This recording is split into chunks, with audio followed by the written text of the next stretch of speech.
السلام علیکم رحمۃ اللہ وبرکاتہ۔ امید ہے آپ سب خیریت سے ہوں گے۔ اہل جنت سے اللہ کی دوستی۔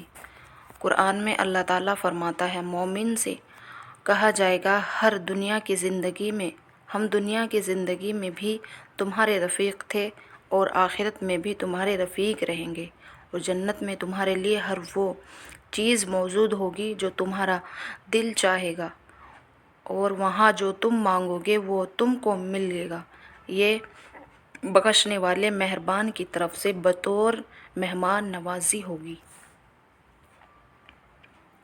قرآن کی نصیحت۔ قرآن میں اللہ تعالیٰ فرماتا ہے، اے لوگو، اس رب کی عبادت کرتے رہو جس نے تمہیں اور تم سے پہلے لوگوں کو پیدا کیا تاکہ تم پرہیزگار بن جاؤ۔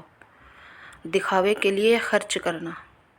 قرآن میں اللہ تعالیٰ فرماتا ہے، وہ لوگ بھی اللہ تعالیٰ کو ناپسند ہیں جو اپنا مال صرف لوگوں کو دکھانے کے لیے خرچ کرتے ہیں، اور نہ وہ اللہ پر ایمان رکھتے ہیں اور نہ یوم آخرت پر، اور جس کا ساتھی شیطان ہوگا تو سمجھ لو کہ وہ بہت ہی برا ساتھی ہے۔ نافرمانیوں سے نعمت چھین لی جائے گی۔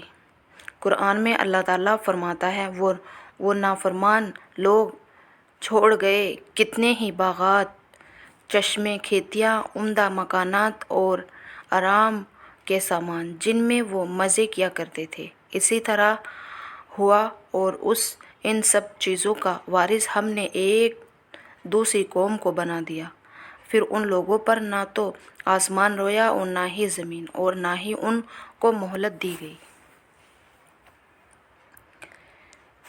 ویڈیو کو لائک کریں اور شیئر کریں، کمنٹ کریں۔ السلام علیکم رحمۃ اللہ وبرکاتہ۔